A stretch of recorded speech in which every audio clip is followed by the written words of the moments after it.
همیشگی شهید سلیمانی সামনে ভয়ঙ্কর রক্তক্ষয়ী সংঘাত। ইরানি হামলার আশঙ্কায় মধ্যপ্রাচ্যে চড়ছে উত্তেজনার পারদ। এমন মুহূর্তেই সৌদি আরব জানিয়ে দিল তাদের ফাইনাল সিদ্ধান্ত।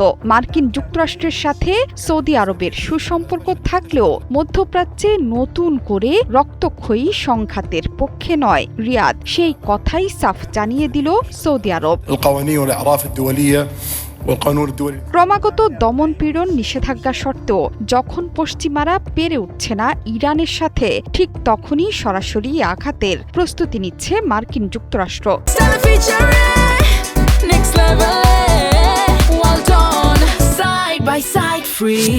ভেনেজুয়েলার মতো মধ্যপ্রাচ্য বিশাল নৌবহর জড়ো হচ্ছে, তবে ইরান কিন্তু ভেনেজুয়েলার মতো নয়। বছরের পর বছর ধরে সামরিক শক্তিতে মধ্যপ্রাচ্যে ১ নম্বর স্থান দখল করে আসছে তেহরান। همیشگی شهید سلیمانی সৌদি যুবরাজ সাফ জানিয়ে দিয়েছেন যে ইরানের সামরিক অভিযান চালানোর ক্ষেত্রে কোনো দেশকে সৌদি আরবের আকাশসীমা ও ভূখণ্ড ব্যবহার করতে দেবে না রিয়াদ।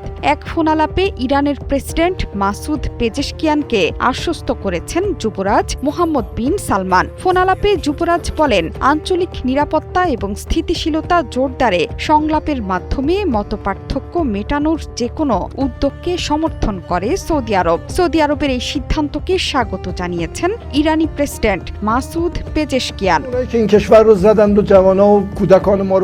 সৌদি যুবরাজের আগে একই পদক্ষেপ নিয়েছিল সংযুক্ত আরব আমিরাত। তারা বলেছে ইরানের বিরুদ্ধে কোনো সামরিক অভিযানে নিজেদের আকাশসীমা বা আঞ্চলিক জলসীমা ব্যবহার করতে দেবে না আরব আমিরাত। পেজেশকিয়ানের বরাতে ইরানি গণমাধ্যমগুলোর খবরে বলা হয়েছে, আন্তর্জাতিক আইনের কাঠামোর মধ্যে থেকে যুদ্ধ ঠেকানোর মতো যে কোনো প্রক্রিয়াকে স্বাগত জানায় ইরান।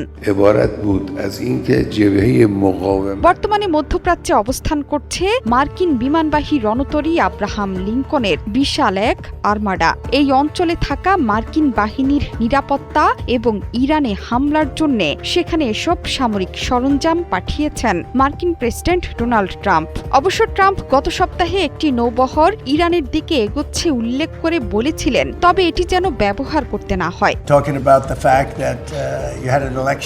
গত মাসে ইরানের দ্রব্যমূল্যের ঊর্ধ্বগতির প্রতিবাদে রাস্তায় নেমে আসেন ইরানি জনগণ, কিন্তু ধীরে ধীরে এই আন্দোলন সহিংসতায় রূপ নেয়। ইরান সরকারের অভিযোগ, বিদেশি ষড়যন্ত্রের জেরেই দেশ জুড়ে শুরু হয়েছে সরকার বিরোধী আন্দোলন। মানবাধিকার সংস্থাগুলোর দাবি, এসব বিক্ষোভে মারা গেছেন কয়েক হাজার মানুষ।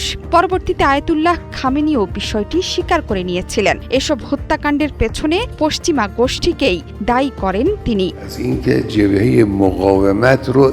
জোহরা চৌধুরী সেতু, ৭১। هر کشور رو هر جا که وارد میشد مثل